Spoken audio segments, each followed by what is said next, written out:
Today we're going to talk a little bit about Bill Clinton and the scandal he went through with Monica Lewinsky and some of the other women that had made claims towards him.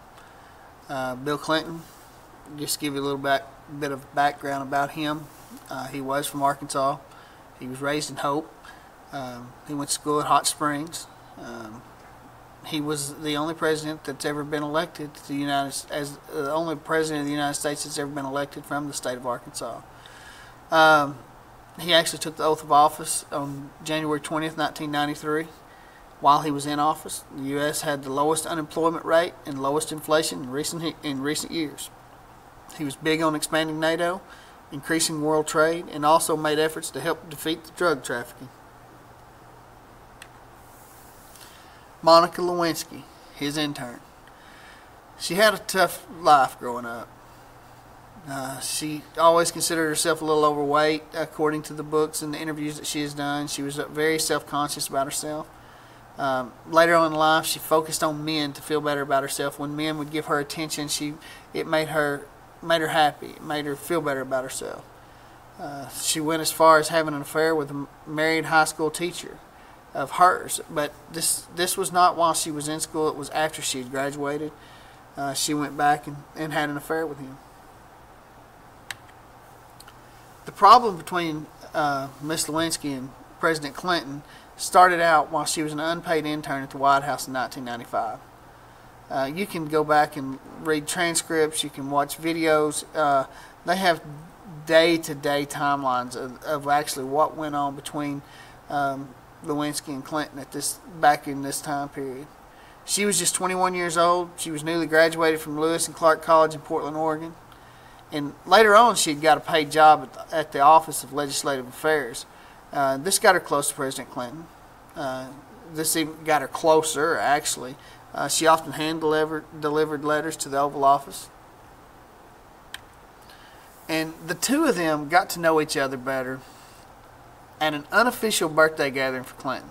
You know, the president always has his big shindigs, we could call them, but he also has his private affairs. And this was one of the private affairs. There were other White House staffers there, and many of them, after this birthday party, soon started to notice Lewinsky and Clinton's inappropriate behaviors. And on April 1996, Deputy White House Chief of Staff Evelyn Lieberman transferred Lewinsky to work at the Pentagon as an assistant for Ken Bacon, the Pentagon spokesperson. And the reason she did this was because she could tell that something was going on between Clinton and Lewinsky, and she was trying to keep things in order. That was her job. Now, while she was working at the Pentagon, Lewinsky began telling a co-worker, Linda Tripp, about her relationship with the president.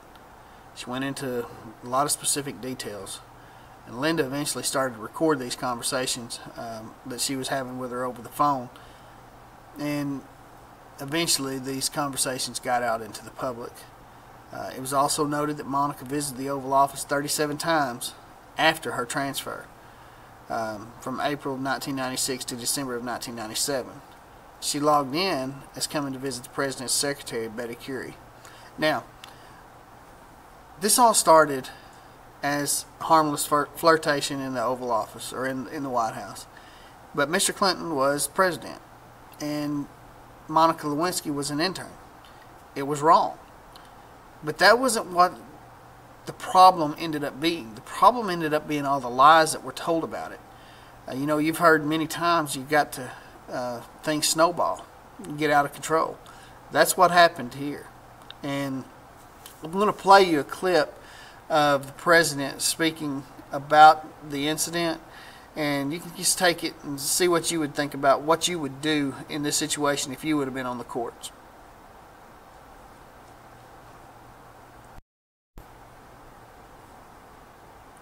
Good evening. This afternoon in this room, from this chair, I testified before the Office of Independent Counsel and the grand jury. I answered their questions truthfully, including questions about my private life, questions no American citizen would ever want to answer. Still, I must take complete responsibility for all my actions, both public and private. And that is why I am speaking to you tonight. As you know, In a deposition in January, I was asked questions about my relationship with Monica Lewinsky. While my answers were legally accurate, I did not volunteer information. Indeed, I did have a relationship with Ms. Lewinsky that was not appropriate. In fact, it was wrong. It constituted a critical lapse in judgment and a personal failure on my part for which I am solely and completely responsible. But I told the grand jury today, and I say to you now, that at no time did I ask anyone to lie, to hide or destroy evidence, or to take any other unlawful action. I know that my public comments and my silence about this matter gave a false impression. I misled people, including even my wife. I deeply regret that. I can only tell you I was motivated by many factors. First, by a desire to protect myself from the embarrassment of my own conduct. I was also very concerned about protecting my family. The fact that these questions were being asked in a politically inspired lawsuit, which has since been dismissed, was a consideration too. In addition, I had real and serious concerns about an independent counsel investigation that began with private business dealings 20 years ago. Dealings, I might add, about which an independent federal agency found no evidence of any wrongdoing by me or my wife over 2 years ago. The independent counsel investigation moved on to my staff and friends, then into my private life, and now the investigation itself is under investigation. This has gone on too long, cost too much, and hurt too many innocent people. Now this matter is between me, the two people I love most, my wife and our daughter, and our God. I must put it right, and I am prepared to do whatever it takes to do so. Nothing is more important to me personally, but it is private, and I intend to reclaim my family life for my family. It's nobody's business but ours. Even presidents have private lives. It is time to stop the pursuit of personal destruction and the prying into private lives and get on with our national life. Our country has been distracted by this matter for too long. And I take my responsibility for my part in all of this. That is all I can do. Now it is time, in fact, it is past time to move on. We have important work to do, real opportunities to seize, real problems to solve, real security matters to face. And so tonight, I ask you to turn away from the spectacle of the past 7 months, to repair the fabric of our national discourse, and to return our attention to all the challenges and all the promise of the next American century. Thank you for watching, and good night. What actually brought all this up was former Arkansas State Clerk Paula Jones. She was filing a suit against Bill Clinton for sexually harassing her and defaming her when she was went public with the accusations. This was from when he was governor at Arkansas. The case was going to be dismissed, but it ended up going to the Supreme Court. And while working on Paula's case, prosecutor Kenneth Starr came across the newest presidential scandal. Jones's lawyer subpoenaed Lewinsky, and Lewinsky, allegedly under the influence of Clinton, denied ever having an inappropriate relationship with him.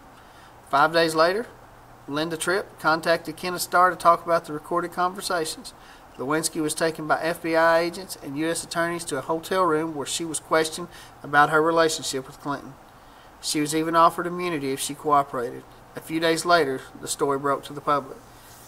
Basically, to be honest with you, it seemed to me like it was kind of a witch hunt by Jones and her lawyers trying to take Clinton down, and they was using everybody that they possibly could to help them in this matter.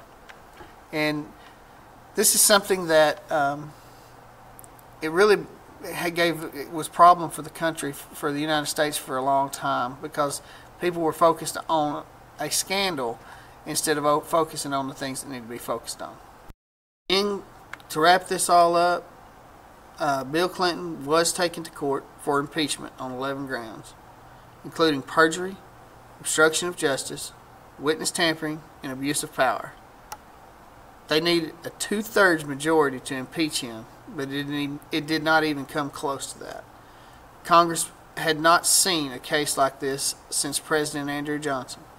This was one of the biggest cases scandalous cases that had ever rocked the White House. And this is something that took place in my time and your parents' time.